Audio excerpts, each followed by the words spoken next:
নিশ্চুপ রাতের অন্ধকারে মানুষের কোলাহল থেকে একটু দূরে পড়ে থাকা এক পরিত্যক্ত ভবন, সেখান থেকে ভেসে আসে তীব্র দুর্গন্ধ। সেই দুর্গন্ধে পথচারী ও স্থানীয়দের অস্বস্তির চরমে উঠলে শুরু হয় খোঁজ খবর। আর সেখান থেকেই সামনে আসে রাজধানীর বুকে ঘটে যাওয়া এক মর্মান্তিক ও হৃদয় বিদারক ঘটনা। প্রতিদিনের ব্যস্ত ঢাকার মাঝেই এমন মর্মান্তিক পরিণতি অপেক্ষা করছিল এক তরুণের, তা হয়তো কেউ কল্পনাও করেনি।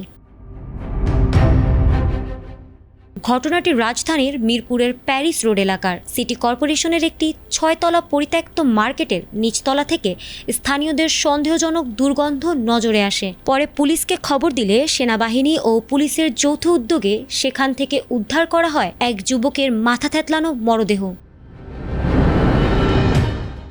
তিনি মিরপুর এলাকায় একটি মোবাইল সার্ভিসিংয়ের দোকানে কাজ করতেন। পরিবারের ভাষ্য অনুযায়ী গত 12 জানুয়ারি রাত থেকে সুমনের কোনো খোঁজ পাওয়া যাচ্ছিল না। ফোনে বারবার যোগাযোগের চেষ্টা করেও পাওয়া যায়নি সাড়া।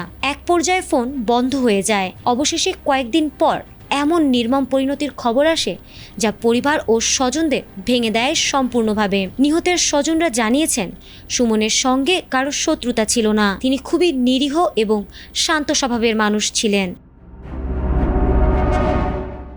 পুলিশের ধারণা তাকে 2 দিন আগে হত্যা করা হয়েছে। পুলিশ জানিয়েছে মরদেহের বিভিন্ন স্থানে আঘাতের চিহ্নও রয়েছে। প্রাথমিকভাবে ধারণা করা হচ্ছে তাকে হত্যা করে ওই পরিত্যক্ত ভবনের ভেতরে ফেলে রাখা হয়। তবে কে বা কারা কী কারণে এই হত্যাকাণ্ড ঘটিয়েছে তা এখনও স্পষ্ট নয়। তদন্ত চলছে বলে জানিয়েছে পুলিশ। স্থানীয় বাসিন্দারা বলেছেন, পরিত্যক্ত মার্কেটটি দীর্ঘদিন ধরেই অপরাধীদের আশ্রয়স্থল হয়ে উঠেছে। আগেও এখানে নানা অনাকাঙ্ক্ষিত ঘটনার অভিযোগ রয়েছে।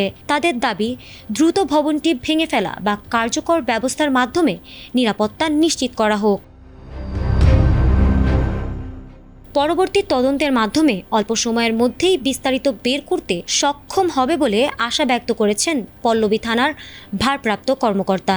ব্যস্ত শহরের মাঝখানে এমন অবহেলায় মাত্র কয়েক হাজার টাকার লোভ বা সামান্য কোনো দ্বন্দ্বের জেরে কি ঝরে গেল একটি তরতাজা প্রাণ?